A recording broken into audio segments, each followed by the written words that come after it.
Please welcome to the stage the one and only, the amazing, you know her, you love her, Natalie McGill!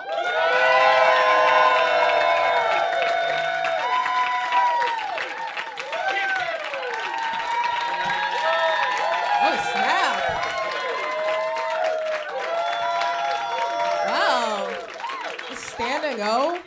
I better deliver. God damn.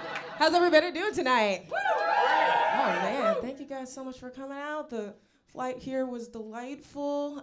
Just got enough time in to get an in-flight movie. Did you guys see that It movie, by the way? The movie with the clown in the sewer grate? All right, good for you, because I'm not fucking seeing it. I refuse to see that movie.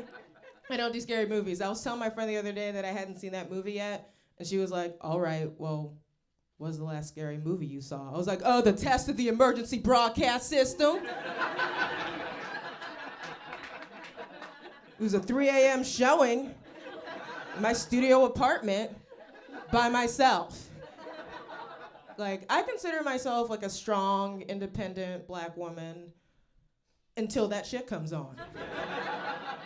Then I'm looking for husbands on Bumble at 4 o'clock in the morning.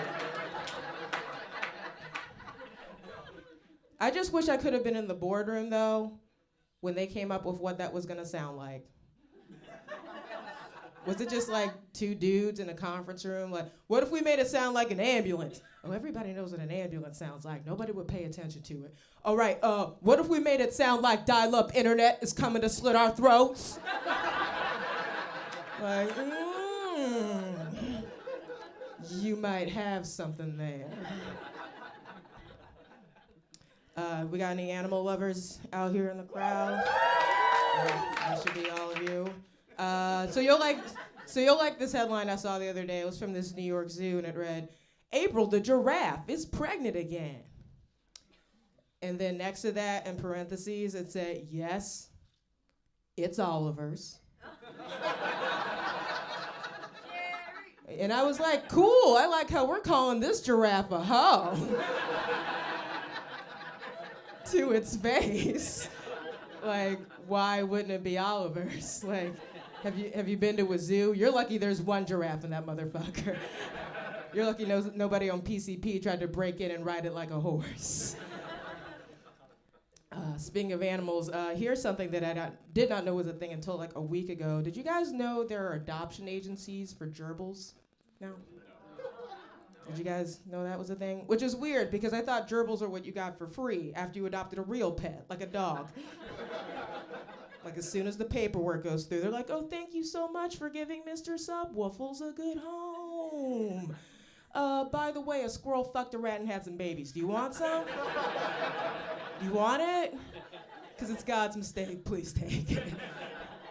And I feel like the application process to get a gerbil should be one page and one question. Do you promise to look twice before you sit on a couch for the next year? And if the answer is no, you can't have a gerbil. Or a Roku remote either. I'm single. I don't know if that first joke gave it away. Single. Kind of wish single people had their own movie trailers.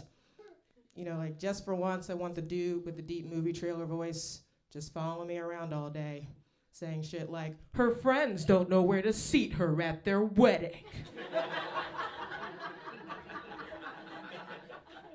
She'll never reach the back zipper on her dress. Just like, shit that's true. Yeah, I'm on the apps, I'm doing the dating apps. Everybody's so well-traveled on these apps. It really pisses me off. But I think I finally found like a life hack to make it look like I'm more well-traveled. Now I just log on to Facebook and then just mark myself safe in natural disasters that I was nowhere near. Just so I could have a friend be like, bitch, when were you in Haiti? I'm like, what can I say? My passport's getting that work. I'm over 30, so most of my friends are married now. And I wouldn't rule out getting married one day just so I would have the dual income to afford my friends' wedding gifts now. Because that shit's getting out of control. I was on my friend's registry the other day, and I'm looking at it like, you want You want a $600 blender? You don't even do CrossFit. Fuck you. Can you do a box jump first? Before I take out a loan to buy you a Vitamix? It's bullshit. I was actually at a friend's wedding a couple weeks ago. I was one of 2 black people at this wedding. So naturally, when the electric slide started, everybody crowded behind the 2 of us.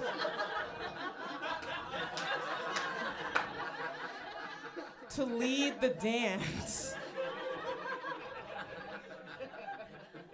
And I was like, we should have just made up moves just to fuck with these people. Because they don't know. Like, we've been out there like, 1, 2, and out. Pivot and give the nearest black person reparations. Oh, what? You don't know this part? Because it's always after the pivot turn. And we accept Venmo. So yeah, I went to school for journalism, which means I'm a little bit of a news junkie. I like to read and watch news a lot. One of my favorite stories is apparently if you won a silver medal in the Summer Olympic Games in Rio, your silver medal is corroding now. It's corroding.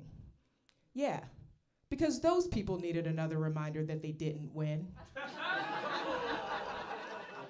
Yeah, silver medal is not making the Wheaties box. But I feel if you win the silver, you should get the Wheaties box, because if I win the gold, I do not want my face on the nastiest, blandest cereal in the cereal aisle. Like, I want my face on the Lucky Charms box. Yeah, that way, when I get invited to speak at career fairs, I can lean into the kids and go, if you want to win the gold, you gotta eat the brown pieces too. I see a lot of you have also separated the brown pieces from the marshmallows, like red-blooded Americans. One of my least favorite stories is the fact that employers can now use religion to justify not giving women employees birth control, because that just reminds me of all the time school districts would use religion to justify not teaching sex ed, which is also stupid. Because the only time I ever thought God didn't want me to learn about sex was the first day of sex ed in 10th grade, when the overhead projection screen fell off its hinges and nearly crushed my teacher. That is a true story. Also true story, she kept teaching as if that shit did not just happen to her, which is why I could never be a teacher. Because if that had happened to me, I would have been on the school intercom in 5 seconds, like, attention students, this is Ms. McGill, you're a sex education teacher here at Pikesville High School. I hope everybody's pull-out game is strong, because I'm leaving this bitch forever. I'm a firm believer now that Jesus saves. In fact, he has saved each and every one of you from having to put a condom on the fingers of your classmates 3 weeks from now, so I suggest you all get down on your knees. That is the only way some of you will avoid getting pregnant this year. Go Panthers!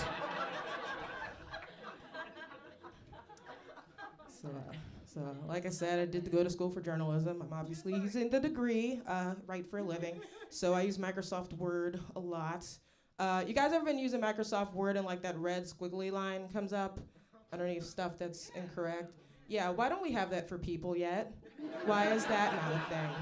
Like, why can't I be like on a date that's like going south and all of a sudden the dude is just bathed in this red light?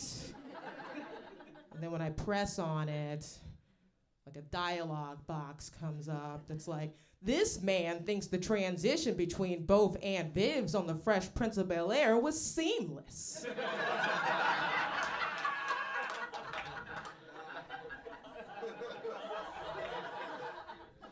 Ignore all? Like, fuck no, I'm not ignoring that. That is egregious. All right, that is my time. Enjoy the rest of the show, guys.